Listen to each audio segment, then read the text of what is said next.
So NVENSensors is an inventory management device to detect inventory levels for small manufacturing materials such as fasteners and other raw materials. NVENSensors help you keep track of the small things so you can focus on the big things. And with that, I will turn over control to Mr. Ritchie with NVENSensors. Mr. Ritchie. Thank you, Dr. Shoemaker.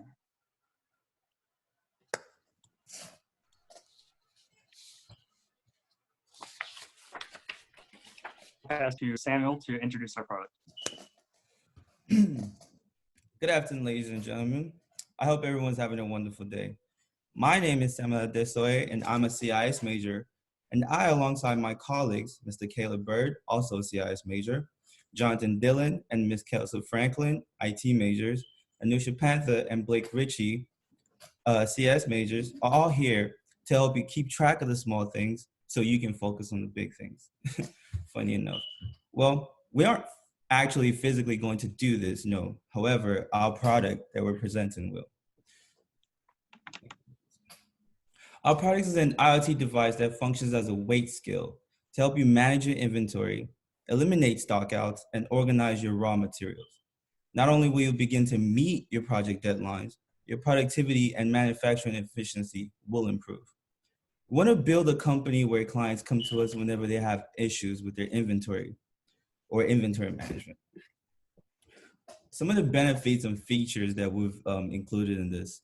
I've already spoke over the benefits of some of the benefits, such as like the elimination of the stockouts and integrating your businesses. But some of the key features that we've already that we tried to put in this was that we wanted to have a notification bell to notify you if your inventory is low or if you need to order more of a specific item, just in general, just to keep note of the activity going on in your warehouse or wherever you decide to use this product. We also have an easy to use graphical user interface just for user interaction, so it's not too complicated, or that would be the reason why you want to forego the product or not even look at us at all. And then lastly, we also have a web application, aka a dashboard, to help you manage your inventory efficiently. We'll speak on that a little bit more later. Now, for our customer segments, you might be thinking, who do we want to attract, or what is our intended target market for our product? That's a great question. NVENSensors intended target market is small to medium-sized manufacturers that do not currently have an inventory management system or have an outdated inventory management product. So for customers trying to organize their inventory and reduce impediments. For our business segments, we're focused on two markets, the small business segment and the medium-sized business segment. For the small business segment, we'll promote our 3 standard size scale. A small scale having the capacity to hold 10 kilograms, a medium-sized one having the capacity to hold 20 kg, and a large having the capacity to hold 30 to the small business segments. And also we'll also have them attain our cloud-based dashboard to help them keep track of their critical inventory for a low-cost investment. Now, for the medium business segment, in addition to promoting the 3 standard size scales that we already have and our cloud dashboard, we'll offer custom-made scales of various sizes to fit the specific needs of the customer and our talented after-the-sales support team. Now, you may be asking, how do we plan on building awareness and exposure for our product? That's when we decided that we were going to utilize a direct distribution channel approach by using a team of sales staff directed to the larger business, and then printed catalogs, expo booths, and a digital marketing team directed towards the smaller businesses, just to get our product to the end user. By using a direct distribution channel and omitting intermediaries, we're able to maintain a lower cost and pass the savings on to the end user. Now I'll invite Mr. Caleb to talk about our cost structure and our revenue streams. Thank you, Samuel. Appreciate that. So the current economic conditions are obviously uncertain. So assuming pre-pandemic economic conditions, small to medium-sized manufacturing companies are thriving in the United States. So with technology becoming unignorable in today's businesses, now is a prime opportunity for NVENSensors to offer an inventory management system to help manufacturers that do not currently have an inventory management system or have an outdated inventory management process. We're here to help them increase customer satisfaction and profits. So it is assumed that post-launch sales will grow quickly due to an aggressive marketing campaign, cold calls, and ease of use design. The marketing campaign will focus on digital marketing, using digital marketing agencies to advertise on relevant websites, and in-person advertising while attending trade shows and expos. So to start with, the sales force will consist of one full-time national account manager that will focus on creating and following leads. Other members of the management team will be involved in account management as well. So one of the company's aims in creating the NVENSensor is the product's ease of use. It's in simplicity of its design. The scales are designed in such a way that allows them to be set up and calibrated in a number of minutes, causing minimal difficulty for the customers. But also the components themselves, they're very simple, and we're doing a very simple thing, is keeping track of someone's inventory. So the current revenue projections that I'll go over in a few moments, they're based on the national account manager and the management team converting 125 leads into customers during the first year of business. And that's with each customer purchasing an average of 28 IoT scales, or Internet of Things scales. So when we talk about operating expenses, when we start up, the largest expense obviously is going to be labor.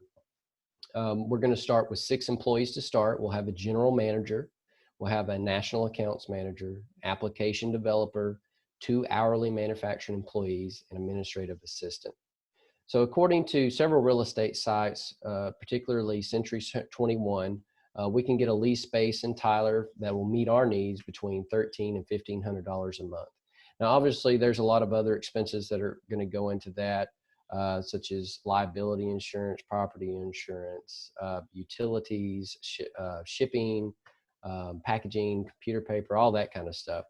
And I did make projections for all those. So I'm going to shift and talk about our raw materials real quick. So the sensors are really simple. So the component parts of the IoT scale will be sourced from manufacturers in Asia through Alibaba.com. Their B2B website connects U.S. businesses with Asian manufacturers and allows them to negotiate directly for customized products and quantities. So currently there are 4 components that make up our scale load sensor, our scale, excuse me. It's a load sensor, it's a metal base and top plates, a Pi microcontroller, and a plastic bin to store the inventory in. So bought in bulk, these individual components can be sourced at a very reasonable price for ample room for profit markup.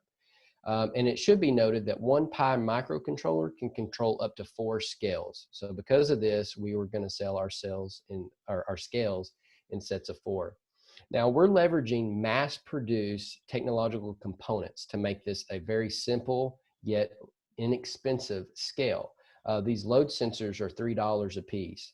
The metal base plate and top plate, we're talking $3 or $6 for both, because they can be used, they don't have to be a very rigid material because of the weight they're supporting. Then you have the Pi or the microcontroller, it's about 28 bucks. And then you have the plastic bins, which if you buy in bulk, is about $2. So a set of 4 of these things is about $72. And we're projecting to sell a set of 4 at $500. So just to go over a couple key numbers that we've projected. So income for the first year, our revenue for the first year, like I said, we've projected 125 leads converted into customers with them buying an average of 28 IoT scales each. So selling that at $500 for a set of 4, that's about $437,000 in revenue for the first year. We estimate variable costs, that's including payroll, utilities, rent, all that stuff, to be about $310,000. And that leaves us with a gross margin of about $127,000. And then now we're going to switch over to revenue streams. So NVENSensors will have 2 different types of revenue streams that will support its business model. And that's transaction-based revenue and subscription-based revenue. So on transaction-based revenue, it'll be the direct sale of NVENSensors through our website and our sales team. at a price of $500 for a set of 4. The cell sold to consumers. Starting at this price gives us a low cost advantage in the market, undercutting the competition by hundreds of dollars. And then our second revenue stream will be subscription-based revenue. Now, NVENSensors will have 2 tiers of subscription, cloud-based dashboard and support service. So this service will allow them to access their inventory from any device, anywhere in the world, and also have access to support staff to help them with the setup, troubleshooting, and maintenance of their IoT skills. So the basic plan would start around $49.99 a month, and our support team would help them with obviously basic setup and troubleshooting, and they will receive access to basic features on the dashboard. Now, our advanced plan would start at around $99 a month, and our support team would not only help with setup and troubleshooting, but it would help customers integrate their inventory dashboards with their supply chain for automatic reorders from their suppliers. So the suppliers, once the inventory gets below a certain weight threshold, the sensor would send a notification directly to their supply chain for automatic reorder. So enough talking about the numbers and what we can do for the market. I'm going to turn this over to Anusha, and she's going to talk about the design of this sensor. Go ahead, Anusha. Thank you, Caleb. Now let's move on and talk about the design phase of our product. In an ideal interaction, the client node or a Raspberry Pi will take readings from all sensors connected to it, then craft a packet to send changes that have occurred on any of the sensor. This will help our customers to keep track of their inventory and manage it. While designing our product, the most crucial part was setting up an endpoint. You guys might be wondering what's an endpoint or why we need it. For instance, we don't know where the Raspberry Pi is, but since our location is static, it knows where we are. Combining this with the fact that the server is needing the updates rather than the sensor means we have to put some effort on our implementation part. Since we can't reset any information from a Raspberry Pi, we have to wait for it to send us something. Therefore, we need an endpoint solely based to wait for client updates. And we have to do so using a UDP transmission and receiving policy. But here, we are implementing a pseudo TCP policy by implementing timeouts. In order to set up an endpoint for bidirectional communication between client and server, we use web app package and a free HTTP post GET utility called Postman. And after setting up an endpoint, we move on to the next step. So the next step were to implement database schema to monitor the system to get autonomous reading from client interaction, front end, node monitoring, and configuration. And now here's the architectural style of our product. We decided to go on with publish subscribe architectural style. Using this style, we facilitate client updates only when the updates occur. When a node takes a reading, it'll send the data to the server. The server will determine if the reading needs updating in the database. If it's necessary, then the server will update the database while simultaneously updating the client graphical user interface. Our main objective for using this type of architectural style is to maximize clients' ability to see data in real time. We'll be using a simplistic graphical user interface design for our product, and here's what a simple prototype will look like. The client will be presented with a website that contains a list of all their nodes or Raspberry Pi. Each of this node will contain a listing of all sensors that are attached to it and list what the sensor is doing, such as weighing honey, weighing rice, or weighing bowls. It also contains the weight the sensor is currently reading. We'll give the client the authority to modify the sensor description and update frequency, which determines when the server should get any more newer updates from the sensor. Now Blake will explain the implementation phase. Thanks, Janisha. For our implementation, there are 4 major components that we needed to address: the NVENSensor itself, the endpoint for client updates, the database to manage user accounts and attached nodes, and the client user experience. For the NVENSensor, which we typically call a node to reduce confusion when discussing an NVENSensor and a weight sensor, each node consists of a Raspberry Pi and anywhere from 1 to 4 HX711 weight sensors. These sensors are accurate within 50 grams and have a maximum load of 5 kilograms, or roughly 11 pounds, though we provide our customers with the option to purchase sensors with higher maximum load. For our endpoint, we implemented an outward-facing API located at the URL below, nvensensors.site/nvenapi. It expects a highly structured schema in the form of a JSON packet and requires an API key. It's also single purpose in its utility, thus protecting us from unwanted attempts at database manipulation. Here's a diagram of our endpoint as it's employed in practice. Starting in the top left, an NVENSensor, or a node, will take readings from each of its weight sensors. Then it will formulate a specially crafted packet to send to the server. The server will react to all packets being sent to a specific URL and will interpret what to do with them accordingly. And if the packet is correctly configured, the server will determine if any updates are necessary to the client, and if so, will update the database while simultaneously pushing the new data to the graphical user interface for the client. Once this has been done, the server will respond with the specified update frequency that can be configured by the client. This frequency is defaulted to 300 seconds or 5 minutes and is what the node will defer to in the event of a packet loss. Once the client receives this response from the server specifying an update frequency, the node will delay further readings until the amount of time has elapsed. These packets being sent back and forth follow a schema in the form of a JSON. And because of the rigid structure of the sent packet, we can determine authentic requests. Our server is implemented, however, to handle malformed requests, meaning an incorrectly configured packet was sent, and has filtering on the server side to identify packets that are coming from unauthenticated clients. This filter also alerts admins when this occurs and can facilitate a blacklist implementation, thus restricting continued attempts of unauthorized access.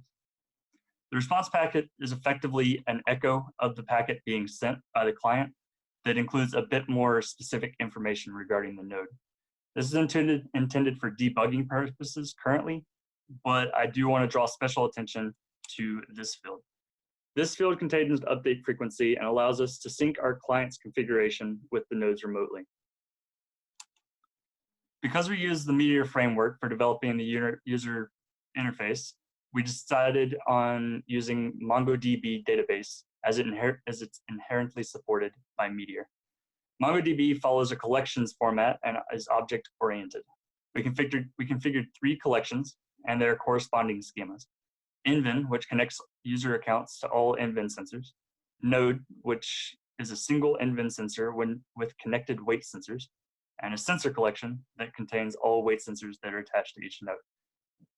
Starting with the sensor collection, we have configurable attributes such as a sensor description and a threshold value, which defines a value that if the weight being read from the weight sensor falls below this value, then an alert will be signaled to the client. The sensor collection has a primary key of an ID and a corresponding parent's node ID.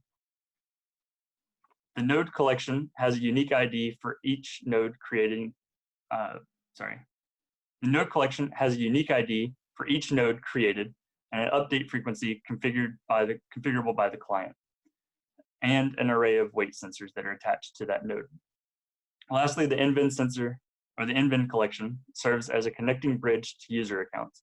The user attribute acts as a foreign key and connects to the predefined Meteor users collection. This collection also links to all nodes that are attached to that specific user. For the user experience, we decided to develop in Meteor and Node.js for streamlined production. Meteor offers fast and reliable session-based connections to a client, and Node offers simple launching of servers. React.jsx is a robust user interface development toolkit that facilitates elaborate and customizable interactions with the website intended for dynamic programming. It includes features for HTML and JS. And lastly, we use Bootstrap CSS to utilize predefined CSS that still provides clean visuals for clients. Now I'd like to show a brief demo of the product in use and how to configure it.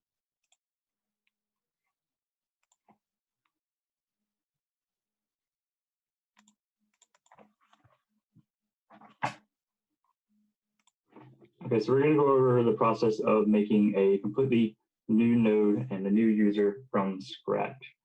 Currently, we have our user experience website looking like this, and we have to log in. The server initializes an admin account. So we're going to log into the admin, and the admin has special privileges. Text would be provided by extension, these same privileges. We'd be able to see all the users that currently exist on the server and be able to create new users.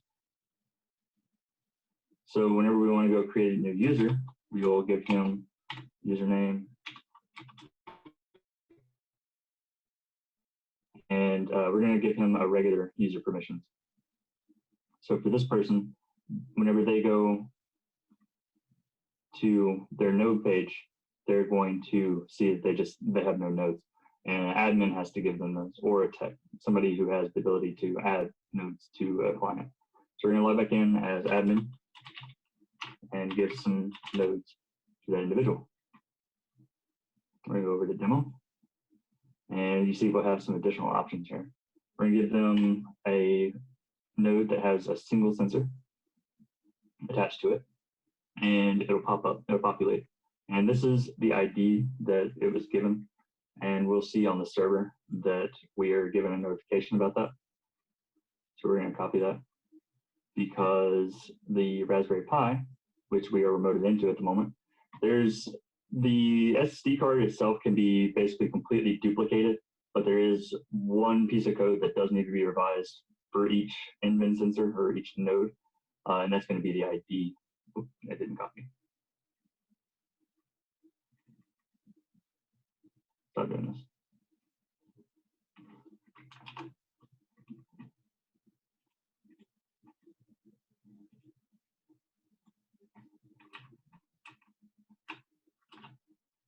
There it is. We want that there. That, and then we're going to reboot, and that's it. The sensor is reboot. And it's going to take about 30 seconds for it to reboot. During this process, we want to make sure that the sensor has the opportunity to be configured, so we want no wait on it. So while we're doing that, we're going to go and see what the customer can see now.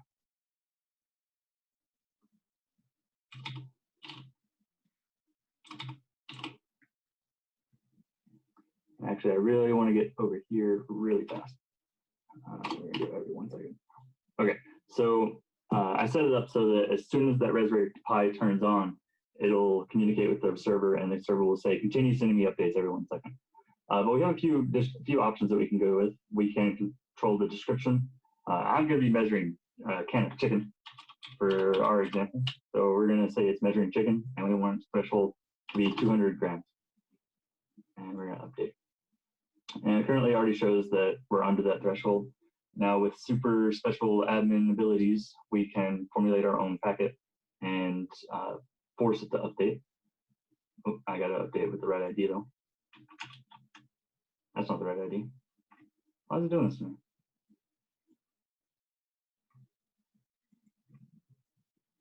My clipboard is broken. Okay, so then it'll update. And it'll update in real time. Now it also just updated because there's nothing on the sensor. So this Raspberry Pi has sent a packet to the server and it captured it. So now if we put the chicken on the sensor, within a few seconds, it'll be updated. And that's how you make a node for an NVENSensor.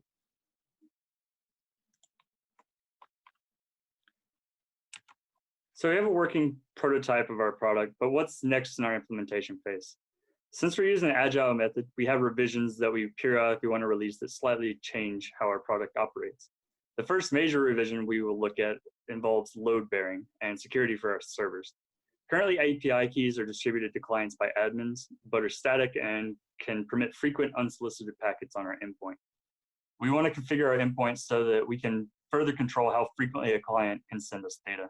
JWP offers us this feature by setting expiration dates for API access tokens, and is something we look to implement in the near future. Additionally, we'd like to restrict information and response packets except for when a technician is debugging problems. Next, I'd like to pass it to Ms. Kelsey to discuss the user guide. Thank you, Blake. NVENSensor prides itself on being a user-friendly product. Our main goal at NVENSensors is to make sure our customer lives easier. Therefore, to stay true to our motto of helping you keep track of the small things so that you can focus on the big things, our certified technicians will set up your sensors in your facility. You may be asking, how do I prepare for a technician to come into my facility to set up my NVENSensors? Well, the only thing that you will have to provide to your technician is a power source, access to the internet either via Ethernet or Wi-Fi, and the containers in which you will be storing your products that we are managing. Our technicians will handle everything else. And once your NVENSensors are set up by our technicians, you will then need to log into the customer portal that Blake just demonstrated to access our customizable GUI. There you will set your container's weight limits, what your sensors will be measuring, how frequent you will want your data from your sensor to be sent to your GUI, and your technicians will test if your NVENSensors are working correctly. If you have any problems, you can contact our customer support team via an online chat or by calling us by the number that is on our website, where we will assist you through the problem. If the problem persists, we will send a technician to your facility to handle the problem personally, because we would like to ensure that our product has excellent user abilities. Next, I will pass on to Mr. Dillon to go through our backend services. To validate our data, we will be using the encryption strategies that are known to work in client IDs, so that only our clients and administrators can log into the accounts and change data. The encryption strategy that we will be using is HTTPS. HTTPS stands for Hypertext Transfer Protocol Secure. It is used for secure communication over a computer network and is widely used on the internet today. The motivations for HTTPS are authentication of the access website so that the client knows they're accessing the actual website and not a spoofed website that a hacker has managed to copy, and protection of the privacy and integrity of the exchange data while data is being transmitted back and forth from the client's sensor to our NVENSensors node. Our SQL instructions are being operated on the back end, so the packets won't have any control over the commands being performed.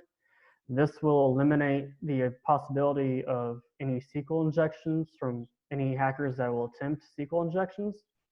It is possible to write code in the key fields and send that and have the code executed.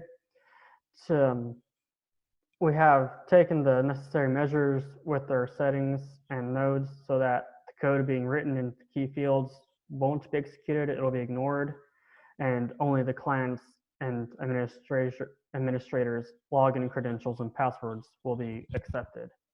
And we will now open for questions and comments.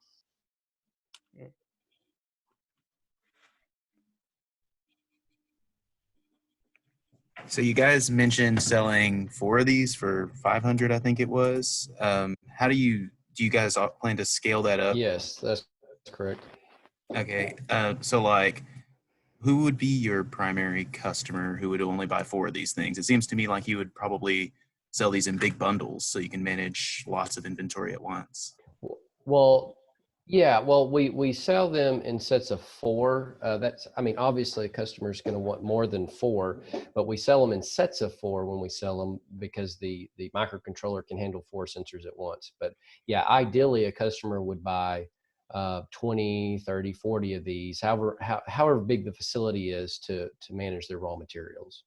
And also, if you don't mind me pitching in, that part of the planning phase is still, I mean, that part still in like planning, because we're still going to see if we can, like you said, sell it in bulk. So if they wanted to buy more than 4, we could probably see how we would give them some kind of I guess not a coupon, but something just to cut the price down, just so they're okay with buying more for less. So it wouldn't just be, oh, they're trying to get 8, so it would be 1,000. No, it would be they're trying to get 8, and then we'll knock off some prices just off of that. Yeah, that makes sense. Thank you.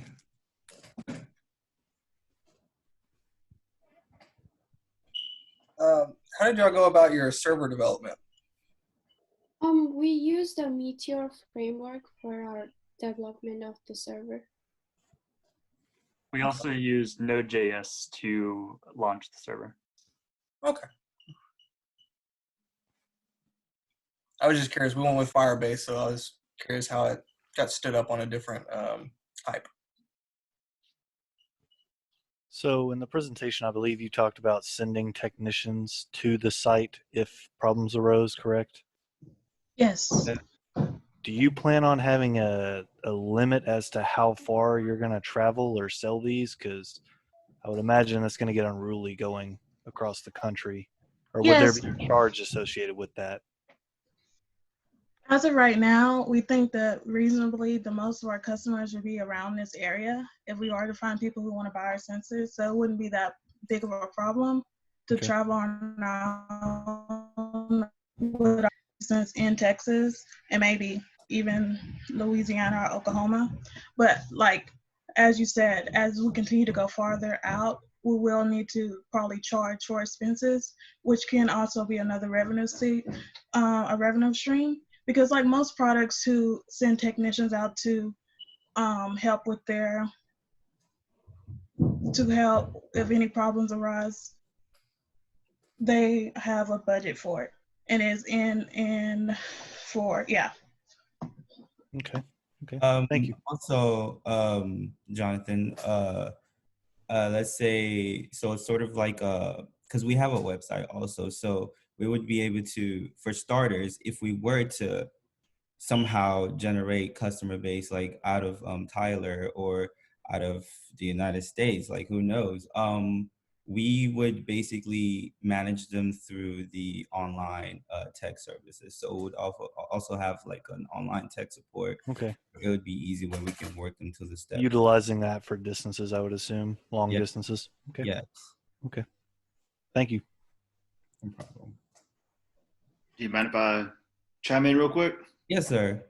All right. First off, interesting idea. I've worked in manufacturing before, so I'm curious as to what size.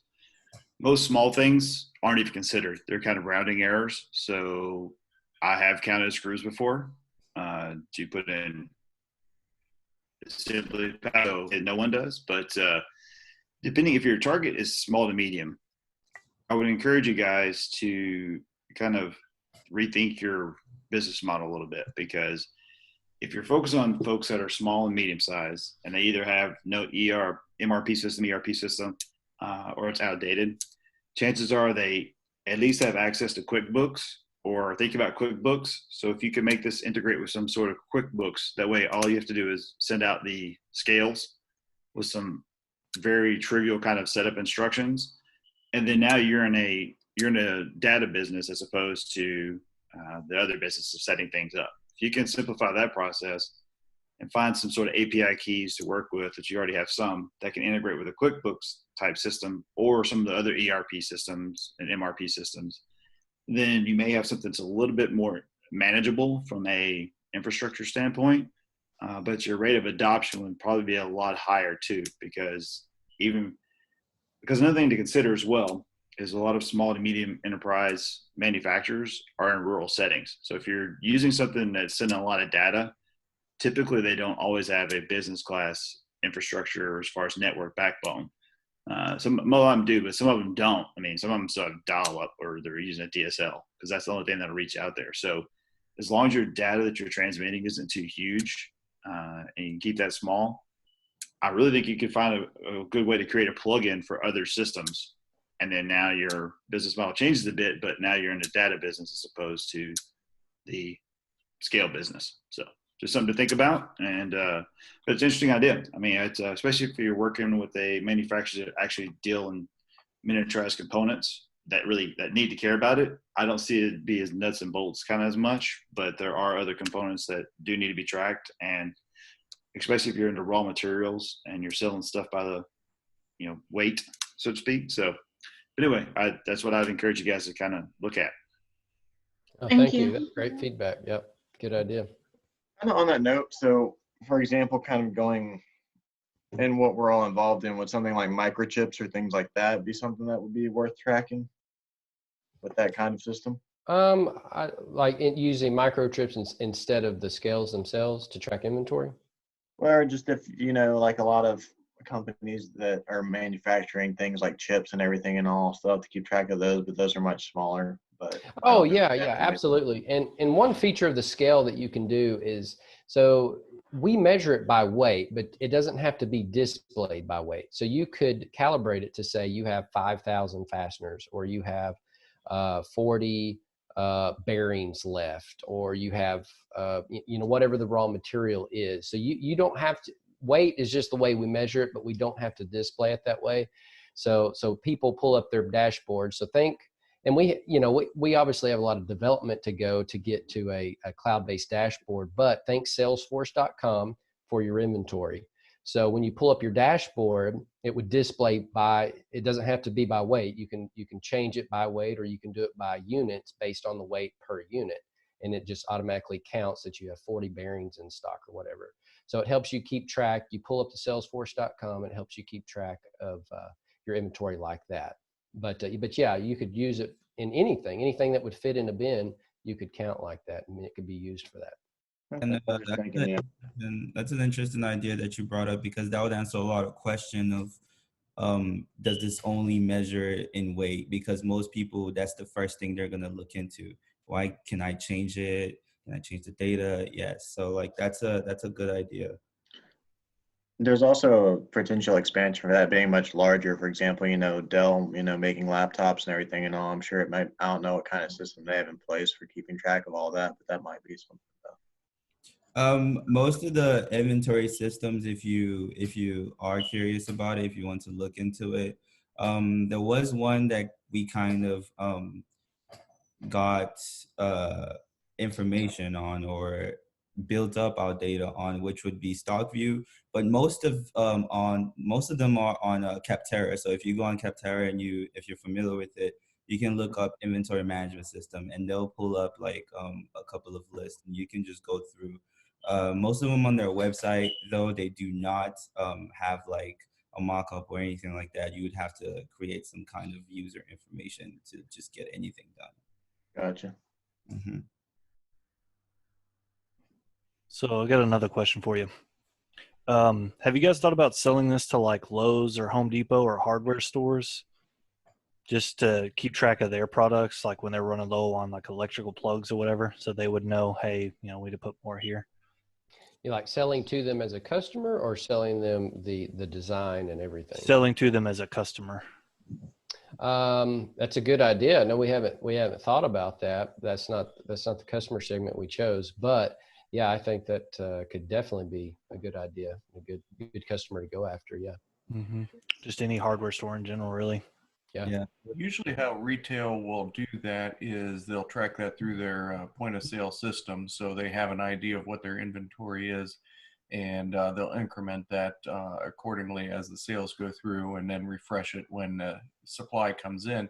But what hardware stores and retail also has a problem with is shrinkage. Some of these things walk, and that's They're why, not accounted for. that's one of the reasons why you have to go through and do an annual inventory, aside from taxation, but also to reset your inventory levels for the store. So yeah, something like this, could be of value to a retail industry. That's something we'll probably look into as a later, like super late business plan.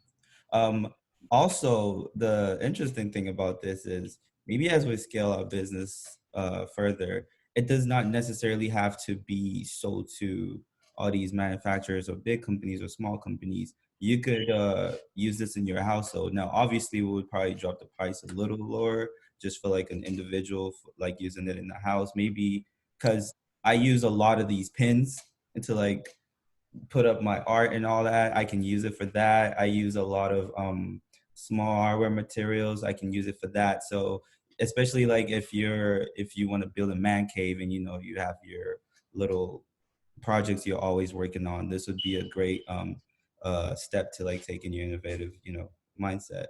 So it's not just for all these factories, but that would be for a later. Well, one thing that Dr. Lundstein said when we spoke to him was that this could be beneficial to automotive industries, retailers. So, yeah, a lot of industries. I mean, you could even do a bakery. It tells you you're low on flour and sugar. It's time to reorder. Yeah, hospital supplies. I mean, that's a big one right there. How critical is that? That's so there's a lot of industries. Have y'all identified any potential like hardware businesses that could be customers? When I think about it, I think of like companies like McCoy's, because they're spread all throughout Texas, and like selling it to them as a whole, where they could implement it in all of their hardware stores. I mean, they could find that really valuable. Yeah, and that's what Jonathan was saying about Lowe's and Home Depot. We haven't considered that space yet because there are so many spaces that people could use these sensors. So we tried to narrow that down to start. But as the company grew, economies of scale, as we gained more experience in it, I can absolutely see us expanding into many industries. Absolutely. And what's your break even? Break even is $130,000 or 261 sets of 4. So wow. Units. Yeah. Now with your subscription of $99, is that per 4? If I have 8, do I have to pay 99 times 2, or is that just a flat 99? That's a flat 99 at this time. And that probably will change again as we get more market research and feedback and as we grow. But that's a starting point, a projected starting point. Yeah, it's because we could possibly implement like more tiers or so. Like we could add so many more features with this. Well, go yeah, ahead. and if you have a larger customer that say they have 1,000 of these, well, that's going to be eating into your profits there. I mean, you're going to have to you're going to have to proportionately give them the cost on that. So yeah, if you have a large customer, you might increase that subscription. I agree. And also people, like Dr. Shoemaker was saying, they might call more often as well, especially if they have more devices. So that would eat up. Right. I mean, I don't know how much you would intend to pay someone per hour, but $100 a month, I believe is what you said, correct? That would that would vanish very fast. Yeah, and I would think like a Salesforce.com, you would pay by the user, and we could use kind of that model. You pay by the X number of sensors, it goes up by X number of dollars. But yeah, I think that's a great idea for sure, because if you do have a large customer, that $99 wouldn't be covering it for sure. Yeah, that's gonna go in the first couple calls, I would imagine. Well, just real quick, sorry to chime back in, but I had a whole different understanding of this thing, so I want to apologize because what I'm thinking is if you're dealing in any kind of anything that would need this, whether you're a manufacturer or a retail business, I'm thinking like a smart shelf system, that these shelves are come integrated with these sensors already, and then that's how it's read out. Because I don't want to spend all the time. I don't want your guy in my way setting up all these bins, just ship me a shelf I can put my stuff on, show me how to, and specific instructions how to calibrate it. Hey, put a screw on there, weigh it, bam, I dump a bunch in, it takes a weight, divides it. So I'm thinking like a smart shelf. So I wasn't thinking individual bins. I was just using that. I thought you were using that for a prototype type thing. I need bins. I need a shelf that's going to sit over on that wall, and my people are coming out. It fits in my logistics flow. It's moving and going, and every minute or so is just updating, because as products are made or things are done, that's extracted out. And if we're running on a lean system, we need to know what's coming and what's going at all time. So, right. Yeah, honestly, it's not a bad idea, but then we'd have to think about getting shelves too. But it's really not a bad idea since we're selling it in a bulk of 4. We could probably just have it a small shelf of 4, and then if you want more, then you can just stack them on top of each other. So yeah, it's not a bad idea. Yeah. I can envision what you're saying. Yeah. well, and the Right reason I now, say it's that, just a prototype. well, and the reason I say that too is if you're working in any kind of industry where you're doing this, if you only have 2 or 3 small pieces, you actually don't care about them. I mean, you care, but you don't care because you're buying them in such huge quantity. It doesn't matter. But if you're working in an industry where it's your whole product's composed of a lot of different small components, you do care because now you're cutting into your own product margins. And so that's what I'm saying. It depends on who you're selling to and what they care about. Because like I said, if you're working with, if I'm assembling big pieces of equipment, I buy screws in tons. I mean, I'm doing tonnage and it sits over there and people just get out of them. And when it gets to a certain point, hey, we just order more. So, but anyway, I would encourage you guys to explore this and do some product research with a couple of people, and especially like the retailers, like the home improvement people, because like Dr. Schumacher is saying, retailers, things walk for them too, and they lose money. So it would be very interesting if they know up to the second how many little washers are sitting in their bins and all that good stuff. So. Yeah. Yeah, thank you. Yeah. That's a great idea. That is definitely a great idea. And the biggest complication there is going to be how to actually implement such a prototype. But I could definitely see it being helpful beyond our original intended channel. And it also might be covered over in our go-to-market strategy, which would cover because there is one other product on the market that actually does something kind of similar, but we're curious why it isn't being used, for example, in industry. If we can target specific reasons why that isn't being used and incorporate our existing prototype for IoT management of weight, then we could potentially go to market with that strategy and incorporate a shelf system. All right. Well, thank you all for these presentations. Please join us again on Tuesday, April 23rd at 3:30 p.m. for the next 2 of 6 presentations with Perfect Pool and Sportle. So I hope to see you then. Thanks for attending, and goodbye, everybody. Bye. Bye.